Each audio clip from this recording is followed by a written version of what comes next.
Assalamualaikum warahmatullahi wabarakatuh. Dalam kesempatan kali ini, admin akan membahas sedikit tentang pertemuan iblis dengan Nabi Musa alaihissalam. Dan, seperti yang kita tahu bahwa iblis adalah bentuk kemungkaran manusia, mereka memiliki bekal dan segudang cara untuk menyesatkan manusia dengan penuh kesombongan. Mereka akan berusaha sekuat tenaga untuk menjerumuskan manusia dalam lembah dosa, dan menghalangi manusia untuk bersujud kepada Allah Subhanahu wa Ta'ala. Meskipun begitu, pernah terbesit dalam diri iblis untuk bertaubat. Pada saat itu iblis menemui Nabi Musa alaihissalam, dan yang seperti kita tahu, bahwa Nabi Musa alaihissalam adalah salah satu nabi dan rasul yang mendapat gelar ulul azmi. Wahai Musa, engkau adalah manusia yang dipilih oleh Allah Subhanahu wa Ta'ala untuk menyampaikan risalahnya, dan engkau juga manusia yang dapat berkata-kata langsung kepada Allah Subhanahu wa Ta'ala.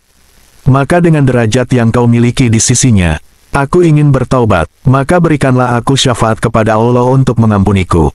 Lalu Nabi Musa alaihissalam salat dan berdoa kepada Allah tentang keinginan iblis itu. Kemudian Allah Subhanahu wa Ta'ala mewahyukan, wahai Musa, doamu telah diterima, dan katakan pada iblis.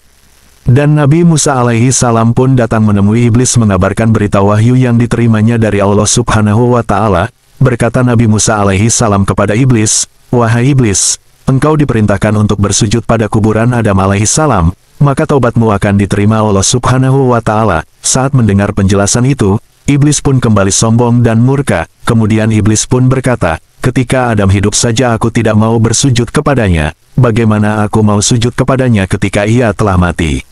Lalu iblis mengoceh dengan berbagai sumpah serapah, dan berkata iblis kepada Nabi Musa alaihissalam, wahai Musa, sesungguhnya engkau mempunyai hak kepadaku karena telah memberikan syafaat.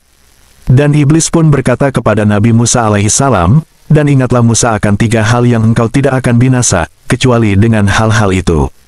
Ingatlah saat ketika kamu marah, sesungguhnya bisikanku berada di hatimu, pandanganku ada dalam pandanganmu, dan aku mengalir bersama aliran darahmu. Dan ingatlah, ketika kamu dalam peperangan, sesungguhnya aku mendatanginya dan mengingatkannya tentang anaknya, istrinya, dan keluarganya, hingga ia berpaling dari pertempuran.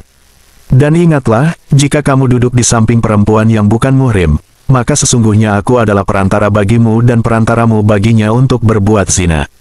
Dari kisah tersebut diketahui, iblis dengan mudah menjerumuskan manusia dalam kebinasaan saat berada di 3 keadaan, yaitu saat marah, saat peperangan berkecamuk, dan saat kita berduaan dengan perempuan yang bukan muhrimnya. Dari pertemuan tersebut, seringkali terlontar kata-kata hikmah dari iblis berkaitan dengan strateginya menjerumuskan umat manusia dalam kebinasaan. Dan inilah sepenggal kisah iblis yang ingin bertaubat datang dan menemui Nabi Musa alaihissalam. Semoga video ini bermanfaat. Wassalamualaikum warahmatullahi wabarakatuh.